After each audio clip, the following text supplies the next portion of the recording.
세상의 모든 축구 이야기 풋볼 살롱입니다. 오늘은 축구 토토 승무패 10회 차에 들어온 잉글랜드 프리미어리그와 스페인 라리가 14경기 현미경 분석 및 최종픽 공유로 인사를 드립니다.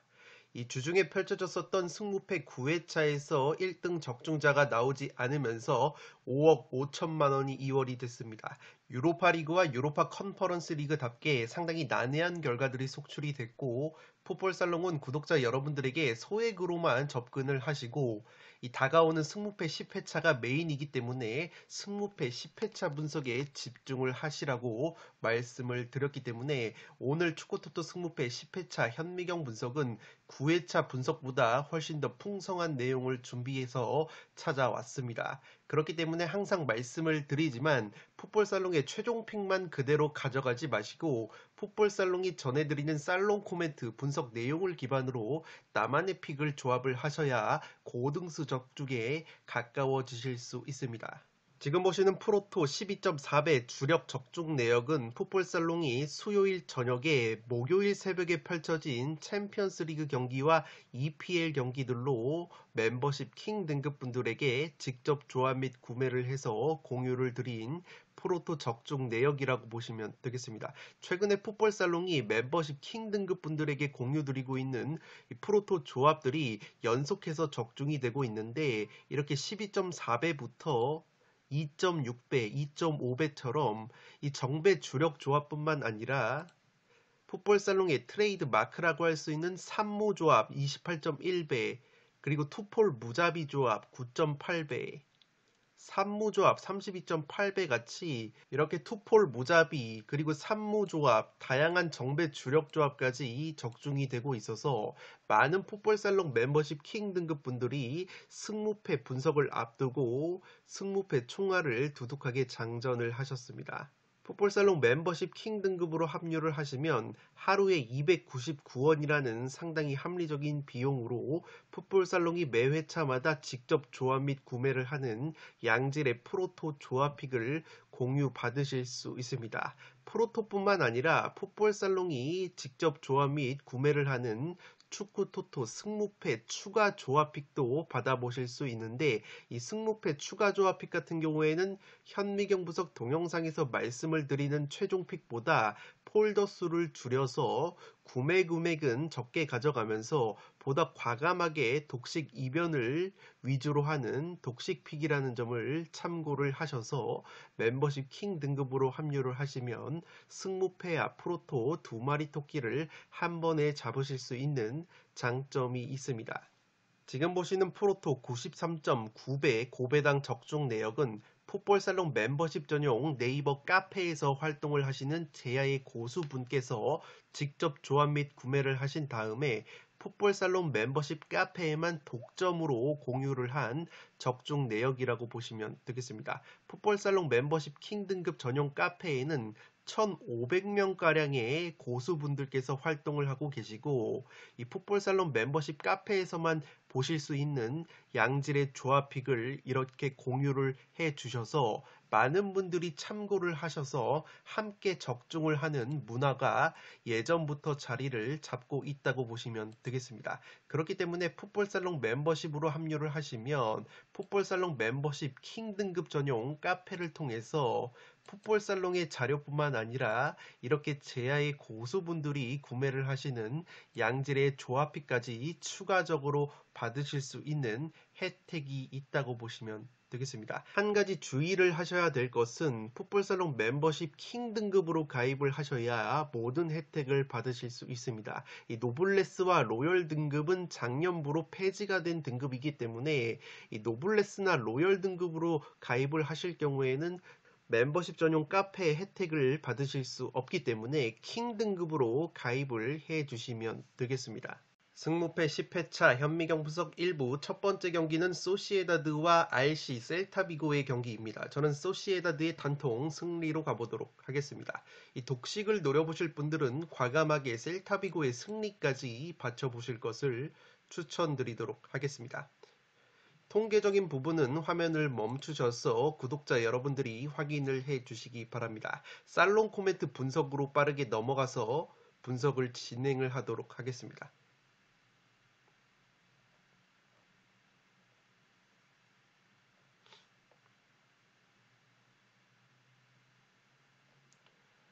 살롱 코멘트로 정리를 해드리면 최근에 까르발얄이라는 감독이 부임한 이후에 확실히 코우댓 감독 시절보다는 공수 밸런스가 괜찮아진 셀타비고라고 보시면 되겠습니다. 직전에 아틀레티코 마드리드와의 경기에서도 선수비 후 역습 기조로 좋은 경기를 펼쳤지만 이 골운이 따라주지 않으면서 아쉽게 0대1로 패배를 당한 셀타비고라고 보시면 되겠습니다.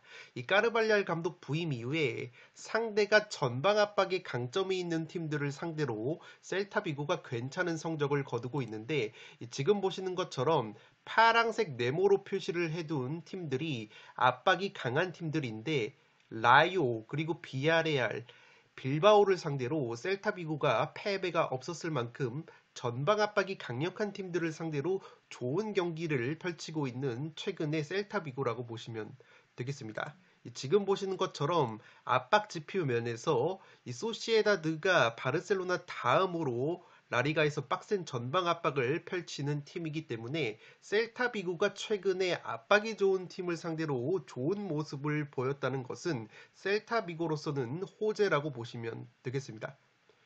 다만 제가 빨간색 네모로 표시를 해둔 경기는 까르발랄 감독 부임 이후에 셀타비고가 패배를 당했던 경기인데 이 오사수나와 마요르카에게 패배를 당했습니다. 이 오사수나와 마요르카가 기본적으로 수비가 탄탄하면서 제공권에 강점이 있는 팀인데 이 소시에다드 같은 경우에는 라리가에서 제공권이 4위에 랭크가 될 정도로 기본적으로 높이가 뛰어난 팀이기 때문에 충분히 소시에다드의 높이에 셀타비고가 고전을 할 수도 있는 매치라고 보시면 되겠습니다.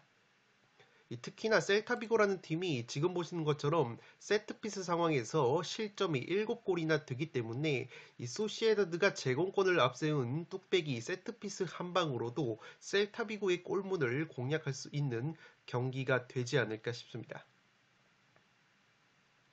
기본적으로 양 팀이 압박 라인이 높았던 부분이 있는데 셀타비고 같은 경우에는 감독이 교체된 이후에 예전 감독보다는 확실히 압박 라인이 낮아진 부분이 있기 때문에 이 역습 실점이 굉장히 줄어든 부분이 있습니다. 그러한 점에서 소시에다드의 강점이라고 할 수 있는 역습 공격이 조금은 먹히지 않을 가능성이 있는 매치라고 보시면 되겠고 또한 셀타비고의 주포 공격수 아스파스 선수가 소시에다드를 상대로 리그 18경기 10골 5도움으로 강했었다는 점과 최근에 소시에다드가 오른쪽 측면 수비 쪽에 부상자가 많은데 이 셀타비고의 왼쪽 측면 수비 자원인 하비 갈란 선수가 최근에 드리블과 컨디션 능력이 상당히 올라와 있다는 점에서 소시에다드가 올 시즌 홈에서 성적이 떨어지는 점까지 고려한다면 이 셀타비고 쪽의 이변 가능성도 어느 정도 있는 경기라고 생각이 됩니다. 다만 그래도 제가 소시에다드를 믿는 이유는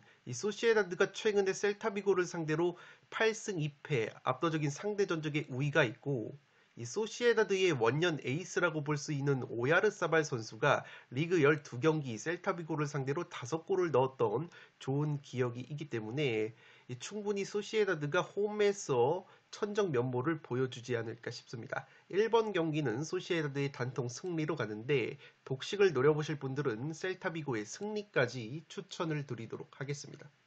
두 번째 경기는 브렌트포드와 크리스탈 팰리스의 경기인데 브렌트포드의 단통 승리로 가보도록 하겠습니다. 폴더스의 여유가 있으신 분들은 무승부까지 추천을 드리도록 하겠습니다. 제가 무승부까지 추천을 드리는 이유는 이 브렌트포드가 프리미어리그에서 10번의 무승부로 최다 무자비 2위 면모를 보여주고 있고 이 크리스탈 팰리스와의 맞대결 3연속 무승부가 나오고 있는 상성이기 때문에 충분히 이번 경기도 무승부가 나올 수 있는 매치업이라고 보시면 되겠습니다.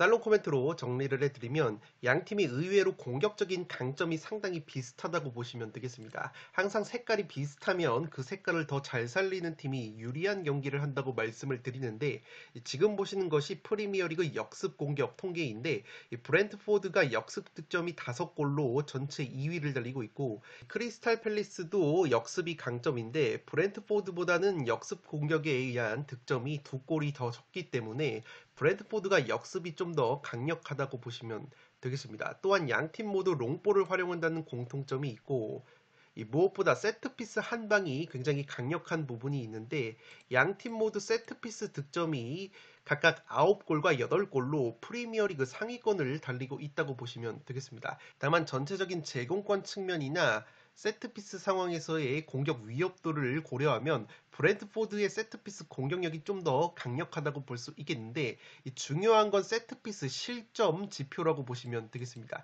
이 크리스탈 팰리스라는 팀이 상당히 흥미로운 것이 이 세트피스 수비가 원래는 굉장히 약한 팀으로 분류가 되는데 올 시즌 세트피스 기대 실점이 크리스탈 팰리스가 9.76골로 프리미어리그에서 선두를 달리고 있지만 이 기대 실점 값이 굉장히 높은 것에 비해서 실제로 세트피스 실점은 4골로 상당히 준수한 이 세트피스 수비력을 보여주고 있습니다. 반면에 브랜트포드는 세트피스 공격력은 좋지만 이 수비 면에서도 세트피스 실점이 7골로 비교적 많은 실점을 하고 있기 때문에 이 크리스탈 팰리스가 의외로 충분히 세트피스를 살릴 수 있는 매치라고 생각이 됩니다.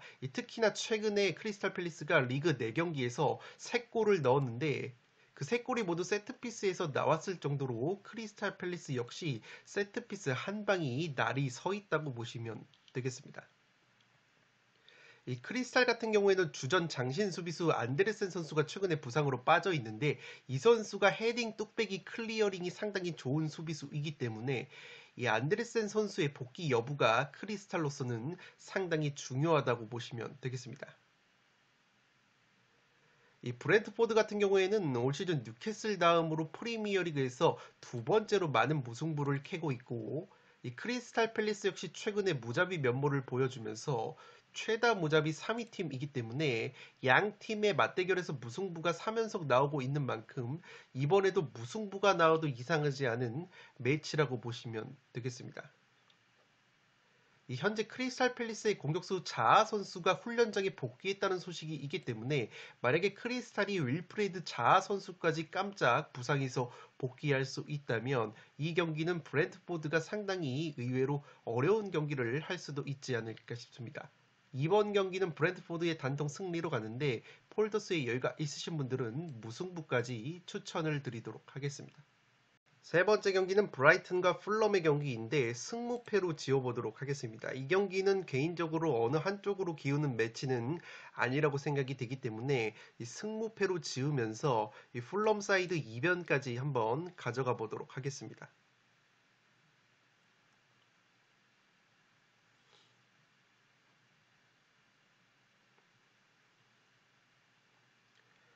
살롱 코멘트로 정리를 해드리면 양팀이 올 시즌 순위 면에서나 경기력적인 측면 그리고 공수 양면에서 상당히 비슷한 수준을 보여주고 있다고 보시면 되겠습니다. 양팀 모두 측면 공격력이 상당히 강력한데 이 브라이튼 같은 경우에는 미토마 카오루 선수와 솔리마치 선수를 필두로 한 측면 공격이 강점이 있고 이 풀럼 같은 경우에도 최근에 베테랑 윌리안 선수를 필두로 한 측면 공격력이 상당히 좋다고 보시면 되겠습니다. 지금 보시는 통계는 양 팀의 공격 지표인데 이 브라이튼 같은 경우에는 오픈 플레이 상황에서 무려 30골을 넣고 있는데 세트피스 상황에서는 2골로 골 결정력이 아쉽다고 보시면 되겠습니다. 반면에 풀럼 같은 경우에는 오픈 플레이 상황에서 득점이 17골밖에 없어서 오픈 플레이 상황에서의 골 결정력은 아쉽지만 세트피스에서 무려 10골을 넣고 있기 때문에 확실히 풀럼은 브라이튼보다 세트피스에서 강점을 보이고 있다고 보시면 되겠습니다. 양 팀이 실점적인 부분에서도 28실점으로 똑같은 수비 능력을 보여주고 있다는 것 역시 상당히 팽팽한 매치가 되지 않을까 싶습니다. 이 최전방 공격수의 골 결정력 측면에서는 풀럼의 미트로비치 선수가 한 수 위라고 볼 수 있겠지만 최근에 풀럼의 미트로비치 선수가 무득점 경기가 많아지고 있기 때문에 양팀 모두 전반적으로 봤을 때 오픈 플레이 상황에서 최전방 공격수들의 골 결정력이 이 고민이 의외로 되고 있다고 보시면 되겠습니다. 지금 보시는 것처럼 양 팀의 강점이 상당히 비슷한 부분이 많은데 이 측면 공격의 강점이 있고 이 빠른 역습과 상대의 뒷공간을 노리는 스루패스 공격력이 상당히 좋다고 보시면 되기 때문에 양 팀 모두 압박 기조가 있는 팀이라는 점에서 충분히 수비 뒷공간을 서로 노출할 가능성이 있다고 보시면 되겠습니다. 이 풀럼 같은 경우가 최근에 브라이튼을 상대로 천적 면모가 있기 때문에 그러한 상대 전적의 우위로 풀럼 사이드를 가져갈 수 있는 요소라고 보시면 되겠고, 물론 올 시즌에 풀럼이 브라이튼을 2대1로 꺾은 바 있지만 당시에는 현재 브라이튼을 이끌고 있는 대제르비 감독이 아니라 현재 첼시로 이적을 한 포터 감독 체제였기 때문에 충분히 브라이튼도 대제르비 감독 체제에서 달라진 모습으로 풀럼을 상대하기 때문에 브라이튼이 승리를 가져가도 이상하지 않은 경기라고 생각이 됩니다. 따라서 세 번째 경기는 승무패가 모두 보이기 때문에 승무패로 지으면서 풀럼 사이드도 가져가 보도록 하겠습니다. 4번 경기는 에버튼과 리즈의 경기인데 단통 무승부로 과감하게 가보도록 하겠습니다.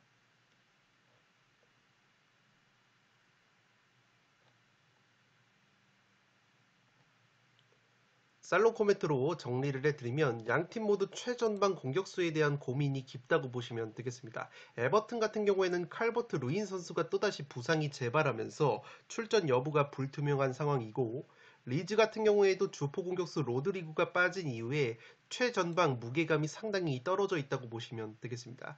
리즈의 경우에는 최근에 욘토나 쉬머필 같은 빠른 측면 자원들이 컨디션이 나쁘지가 않은데, 에버튼 같은 경우에는 지난 아스날과의 홈 경기에서도 아스날의 측면 공격을 제어할 때 이 션다이치 감독이 측면에서 상대보다 수적 우위를 만들면서 압박을 가하는 등 이 상대의 측면 공격을 굉장히 조직적으로 막아내는 모습을 보여줬기 때문에 이 리즈의 측면 공격도 상당히 잘 막아낼 가능성이 있지 않나 싶습니다. 따라서 양팀 모두 세트피스 한 방이 중요할 것으로 생각이 되는데, 양팀 모두 세트피스 수비가 불안한 팀들이기 때문에 이 세트피스 기회를 어느 팀이 살리느냐가 상당히 관건이라고 보시면 되겠습니다. 이 통계상으로는 리즈가 올 시즌 세트피스 득점이 에버튼보다 2골이 많기 때문에 리즈가 세트피스로 재미를 볼 만한 매치라고 생각이 되지만, 에버튼 같은 경우에는 최근에 션다이치 감독이 부임한 이후에 세트피스 한 방이 살아나고 있다고 보시면 되겠습니다.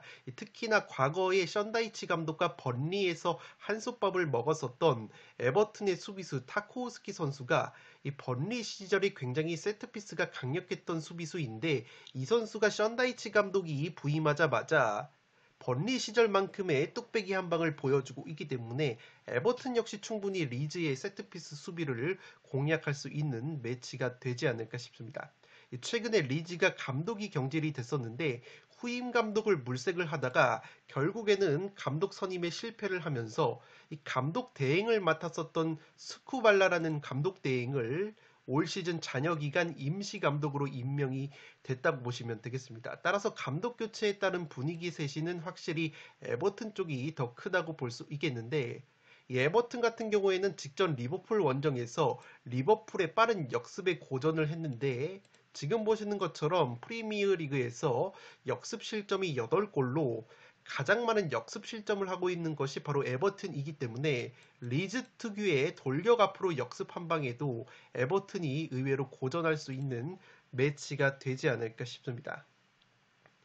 또한 에버튼의 션다이치 감독이 과거 번리 감독 시절에 이 비엘사 감독의 리즈를 상대로 일부 리그에서는 맞대결 4경기에서 1무 3패로 리즈만 만나면 작아졌던 기억이 있다고 보시면 되겠습니다. 물론 지금은 리즈가 비엘사 감독이 떠났지만 이 비엘사 감독의 유산이라고 볼 수 있는 리즈의 이 전방 압박과 왕성한 활동량이 아직도 리즈 선수들에게 이식이 되어 있기 때문에 이 에버튼으로 부임을 한 션다이치 감독이 과연 리즈를 상대로 징크스를 극복할 수 있을지 조금은 의문이 든다고 보시면 되겠습니다. 따라서 양팀 모두에게 승점 획득의 기회가 있다는 점에서 이 경기는 굉장히 팽팽한 무승부가 합리적인 선택이 되지 않을까 싶습니다. 4번 경기는 단통 무승부로 가보도록 하겠습니다. 5번 경기는 울버햄튼과 본머스의 경기인데 승무 투폴로 가면서 이변까지 노려보도록 하겠습니다.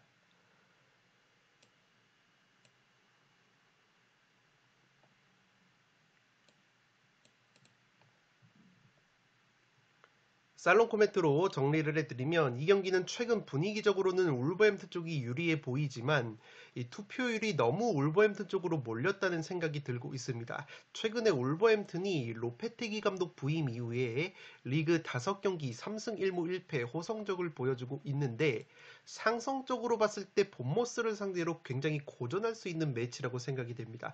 기본적으로 울버햄튼이 최근에 측면에서 크로스 자체를 많이 활용하는 팀은 아니지만 이 로페테기 감독 체제에서 공격의 핵심은 바로 측면에서의 부분 전술이라고 보시면 되겠습니다. 이 본머스 같은 경우에는 전반적으로 선수들의 피지컬이 좋은 편이기 때문에 상대의 측면 크로스 공격을 굉장히 잘 버텨낸다고 보시면 되겠습니다. 직전 뉴캐슬전에서도 뉴캐슬의 크로스 공격을 잘 막아냈던 본머스이고 이 제공권 지표 면에서도 울버햄튼이 프리미어리그 20개 팀 중에 19위로 굉장히 높이 약점이 있는데 본머스 같은 경우에는 제공권이 9위라는 점에서 높이적인 측면에서도 본머스에게 밀릴 수 있는 울버햄튼이라고 보시면 되겠습니다. 물론 울버햄튼도 최근에 웨스트햄에서 수비수 도슨 선수를 영입을 하면서 전반적으로 수비와 세트피스 제공권이 강화가 된 것은 고무적이라고 할 수 있겠습니다. 한 가지 우려스러운 것은 울버햄튼이 올 시즌 세트피스 득점이 3골로 프리미어리그에서 최하위권의 세트피스 공격력을 보여주고 있는데 항상 제가 본머스를 말씀을 드리면서 본머스의 최대의 수비 약점이 바로 세트피스 수비라고 말씀을 드립니다. 무려 세트피스 실점이 13골로 프리미어리그에서 가장 많은 세트피스 실점을 하고 있는 것이 바로 본머스인데 울버햄튼이 세트피스 공격력이 강력한 팀이 아니기 때문에 본머스가 약점이라고 할 수 있는 세트피스 상황에서 실점을 하지 않는다면 이 울버햄튼 특유의 빈공이 나오면서 상당히 답답한 경기를 할 수 있는 흐름이 되지 않을까 싶습니다.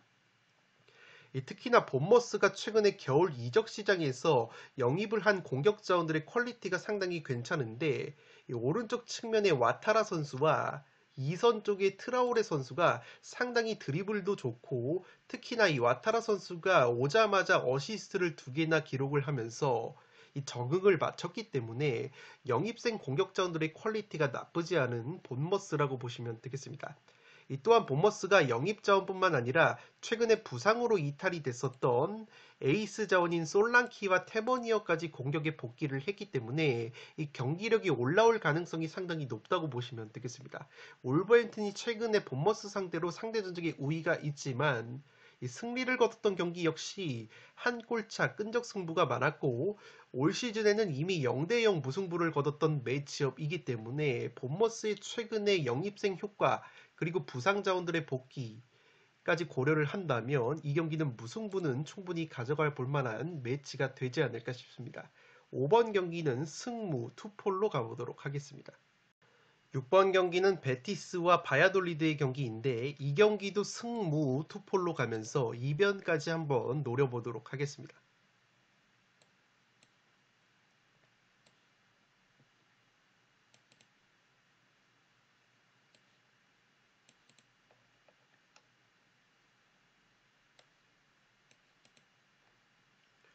살롱 코멘트로 정리를 해드리면 최근에 베티스가 유독 홈 경기에서 퇴장자가 나오면서 경기가 말리는 경우가 상당히 많다고 보시면 되겠습니다.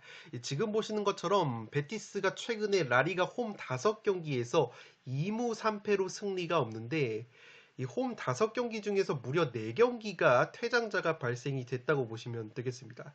그만큼 최근에 홈에서는 퇴장자가 발목을 잡는 베티스의 흐름이라고 보시면 되겠고 실제로 베티스가 원정에서는 퇴장자가 없으면서 원정에서는 3승 1패의 호성적을 거두고 있는데 홈에서는 이상하게 퇴장자가 나오면서 5경기 무승 침체에 빠져 있다고 보시면 되겠습니다. 이미 올 시즌 바야돌리드와의 첫 맞대결에서도 베티스가 퇴장자가 일찌감치 나오면서 이 바야돌리드의 공격을 가까스로 막아내면서 0대0으로 무승부를 거뒀던 매치업이기 때문에 이 경기도 충분히 베티스가 이 퇴장 악령에서 벗어날 가능성이 조금은 떨어지지 않나 싶습니다. 이번 베티스전 심판 주심이 라오즈라는 심판인데 이 심판 같은 경우에는 올 시즌 레드카드 발급 횟수가 4회로 레드카드가 많은 심판은 아닌데 이 축구 팬들 사이에서는 이 라오즈라는 주심이 상당히 유명하다고 보시면 되겠습니다. 이 라오즈가 주심을 보는 경기는 심판이 주인공이 되는 경기를 굉장히 많이 나오기 때문에 전반적으로 카드 수는 많은 편이 아니지만 뜬금없이 이 카드를 남발하면서 굉장히 경기를 이상하게 몰고 가는 능력이 있는 것이 바로 라오즈라는 주심이기 때문에 이러한 이 라오즈 주심의 심판 성향은 베티스에게는 상당히 부담스러울 수 있는 홈 경기라고 보시면 되겠습니다.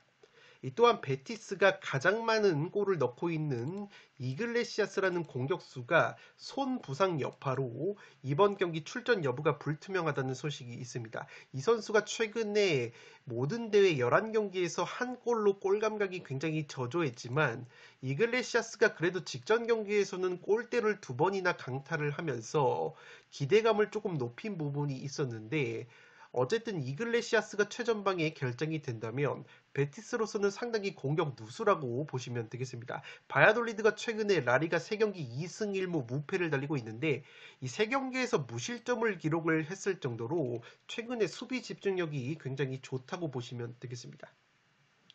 또한 바야돌리드의 공격 쪽에서는 영입생 공격수 사일 라린 선수가 3경기에서 2골을 넣어주면서 제 몫을 해주고 있기 때문에 이 상승세를 탄 바야돌리드를 상대로 베티스가 홈에서 의외로 어려운 경기를 할 가능성이 있어 보입니다. 다만 베티스가 핵심 플레이메이커 페키르 선수가 복귀가 가능하고 바야돌리드가 올 시즌 원정에서 성적과 수비력이 현저히 떨어지는 점을 고려한다면 이변이 나온다면 무승부가 합리적인 선택이 되지 않을까 싶습니다. 6번 경기는 승무 투폴로 가보도록 하겠습니다. 현미경 분석 1부 마지막 경기는 7번 경기로 들어온 뉴캐슬과 리버풀의 경기인데 무패 투폴로 가면서 리버풀 사이드로 한번 가보도록 하겠습니다.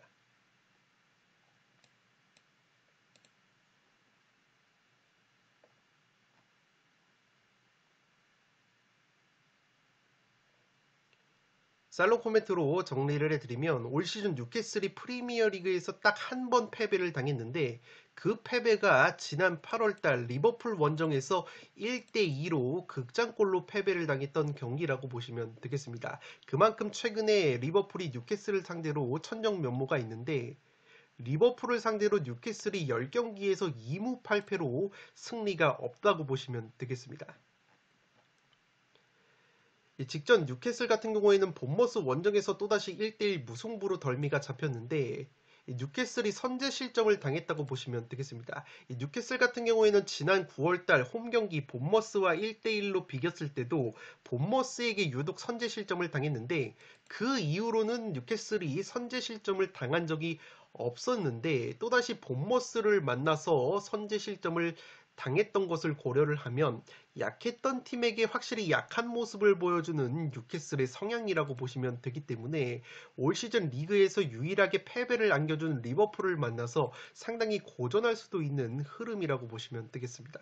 리버풀 같은 경우에는 직전 에버튼과의 머지사이드 더비에서 2대0 승리를 거두면서 이 분위기 반전에 성공을 했는데 특히나 오른쪽 측면의 살라, 핸더슨, 알렉산더 아놀드 선수의 움직임이 좋았다고 보시면 되겠습니다. 특히나 인상적이었던 것은 이 측면 수비 자원인 아놀드 선수가 평소에는 중앙으로 좁혀 들어오는데 이 중앙이 아니라 머지사이드 더비에서는 직선적인 움직임을 가져가면서 이 측면을 보다 공략을 했다고 보시면 되겠습니다.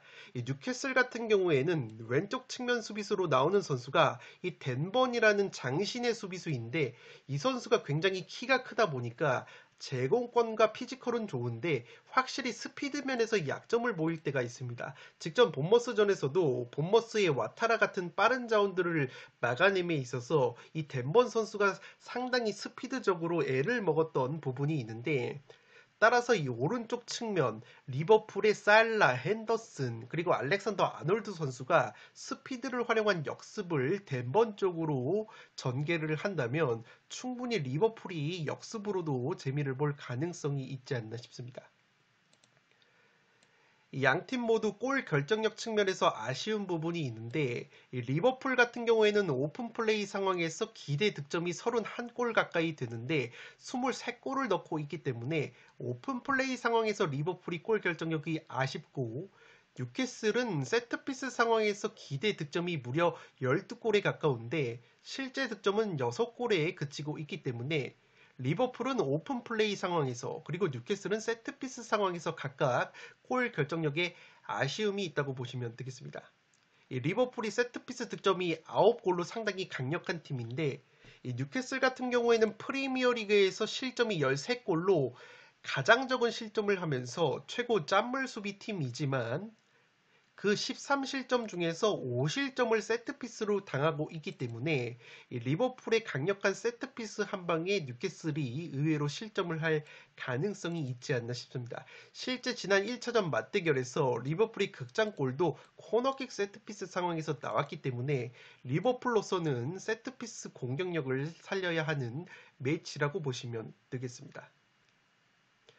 또한 직전 경기에서 리버풀이 에버튼을 상대로 빠른 역습을 보여줬다고 말씀을 드렸는데 뉴캐슬 같은 경우에는 기본적으로 압박이 강력한 팀이기 때문에 이 수비 뒷공간이 어느 정도 나온다는 점에서 리버풀이 역습으로 재미를 보는 구도도 그려지지 않나 싶습니다.